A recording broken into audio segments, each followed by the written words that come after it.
قابل جہاں کے عاقل دوستو السلام علیکم۔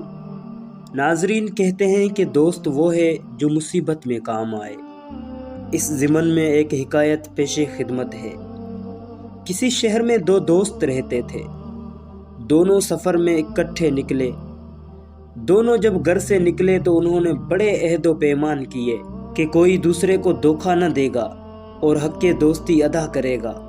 اتفاقاً دونوں پیپل کے درخت تلے بیٹھے ہوئے تھے۔ ایک ریچھ وہاں نمودار ہوا اور ان کی طرف آنے لگا۔ دونوں دوستوں میں سے ایک بہت تیز اور چست تھا۔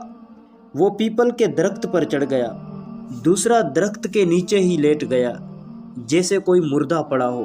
ریچھ نے اس کو سونگھا، اس میں زندگی کے آثار نہ پائے اور لاش سمجھ کر چھوڑ کر چل دیا۔ جب ریچھ چلا گیا تو دوسرا دوست درخت سے نیچے اترا اور آ کر دوست سے کہا، آنکھیں کھولو، ریچھ چلا گیا ہے۔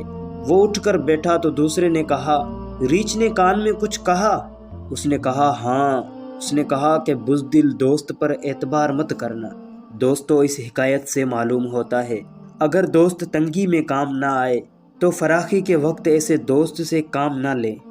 دوستو، اگر چینل پر نئے ہیں تو چینل کو سبسکرائب کرتے ہوئے گھنٹی کے بٹن کو دبا دیں تاکہ ہماری آنے والی ہر ویڈیو آپ تک پہنچ سکے۔ فرقان علی کو دیں اجازت۔